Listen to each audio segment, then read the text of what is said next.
Minimum total cost जो हमने cell बनाई थी, एक सेल हमारी इस टाइप से थी, उसमें ये भी आ रहा था XIJ यूनिट्स आ रही थी, कितनी चीज़ दी हमने, और हमारे पास कॉस्ट भी आ रही थी यहाँ पे। मान लो एक जगह पे किसी एक शहर में हमने टोटल 3 पेटी दी और यहाँ पे जो कॉस्ट लिखी रहती है वो एक की लिखी रहती है। मान लो एक की कॉस्ट 4 है तो 3 की कितनी हो जाएगी, 12, मल्टीप्लाई करेंगे। इसलिए दूसरी सेल में भी क्या लिखा होगा, यहाँ पे पहली सेल में लिखा रहता है X11 C11, दूसरी सेल में इसी तरह से क्या लिखा होगा X12 C12, इसकी इससे मल्टीप्लाई करेंगे यहाँ लिखा, फिर प्लस इसकी इससे मल्टीप्लाई करेंगे यहाँ लिखी। तो टोटल जितनी भी वो टेबल बनाई थी हमारी, जितने भी टोटल टेबल में ये आ रहे थे X वाले आ रहे थे और C आ रहे थे, उनकी मल्टीप्लाई करके ऐड कर देंगे तो Z आ जाएगा। Z को किस चीज़ से डिनोट करते हैं, टोटल कॉस्ट से। तो यहाँ पे ये हमारी पूरी एक इक्वेशन बन गई, इस इक्वेशन को बोलते हैं लीनियर इक्वेशन। ठीक है, तो जो Z है, Z का मतलब क्या है कि समेशन, किसका समेशन, यहाँ से यहाँ तक इस पूरे का समेशन। ठीक है, इस पूरे का समेशन, तो हमने इसे शॉर्ट में लिख लिया समेशन इन दोनों का मल्टीप्लीकेशन, CIJ का और XIJ का। और जो I की वैल्यू है वो 1 से लेके N तक है।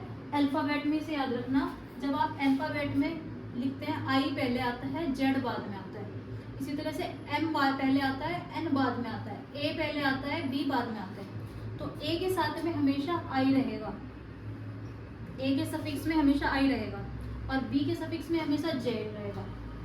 इसी तरह I की वैल्यू जो है वो 1 से लेके M तक और जो J की वैल्यू है वो 1 से लेके N तक, ये भी आपको याद रहेगी। ठीक है, क्योंकि ये अल्फ़ाबेट ऑर्डर इसका ये होता है। तो जो Z की वैल्यू है वो ये रहेगी याद आपको, ये इम्पोर्टेंट है, ऑब्जेक्टिव क्वेश्चन में बहुत बार पूछा गया Z की वैल्यू। दूसरी बात, जो आपका जो अभी सेल बनाई थी, सेल में सबसे यहाँ पे इधर कॉर्नर में क्या लिखा होता कि जो अवेलेबिलिटी है और डिमांड है दोनों इक्वल आती है। ये क्या चीज़ है हमारे पास, AI अवेलेबिलिटी है ना, और PJ क्या है, डिमांड। तो ये दोनों क्या आनी चाहिए, ये दोनों इक्वल आनी चाहिए। अगर ये दोनों इक्वल आ रही हैं तो ऐसी प्रॉब्लम को बोलेंगे बैलेंस ट्रांसपोर्टेशन प्रॉब्लम। किसी किसी प्रॉब्लम में ऐसा भी आएगा, क्वेश्चन करोगे जब आप, ये दोनों इक्वल नहीं आने की, जब ये इक्वल नहीं आने की तो उन्हें इक्वल बनाने के लिए और सेल ऐड करनी पड़ेगी उसमें टेबल में।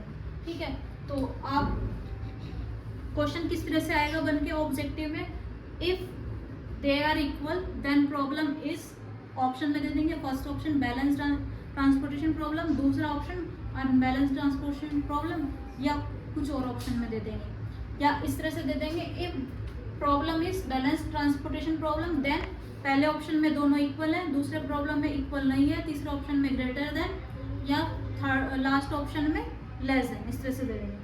तो अगर बैलेंस्ड है तो दोनों इक्वल रहेंगे। इस पे भी क्वेश्चन बहुत बन के आता है ऑब्जेक्टिव पे। ठीक है, फिर आपको याद रखना है कि जो AI की वैल्यू होती है वो ये होती है XIJ। AI आ गए यहाँ पे तो क्या आएगा,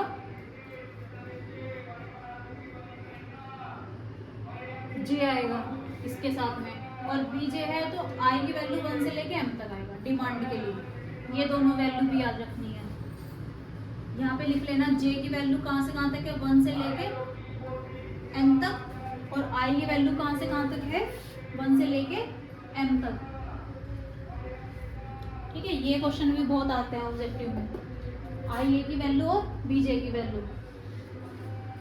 फिर जो इक्वेशन नंबर फर्स्ट है, ये वाली इक्वेशन और ये दो इक्वेशन, नहीं ये वाली नहीं, थर्ड नहीं, फोर्थ और फिफ्थ, ये लीनियर इक्वेशन होगी। लीनियर इक्वेशन क्यों, क्योंकि कहीं पे भी पावर 2 नहीं आ रही, सबकी पावर एक ही है। और ये जो है XIJ, ये चीज XIJ, ये BI और AK, ये सारे क्या होंगे, या तो पॉजिटिव होंगे या इक्वल टू 0 होंगे। ठीक है, तो ये भी बहुत क्वेश्चन आता है कि जो XI की वैल्यू होती है वो क्या होगी, हमेशा 0 के इक्वल होगी या 0 से बड़ी भी हो सकती है, बट निगेटिव में नहीं होने की है। जो हमने कहीं पे देखो XIJ कहाँ आता है, यहाँ पे आता है, कहीं पे हमने चीज़ देंगे तो ना, हम लेंगे तो नहीं ना, तो यहाँ पे कभी भी वैल्यू जो है वो प्लस में ही आएगी या जीरो आएगी, माइनस में नहीं आएगी कभी भी वैल्यू। ठीक है, तो ये खत्म हो गया।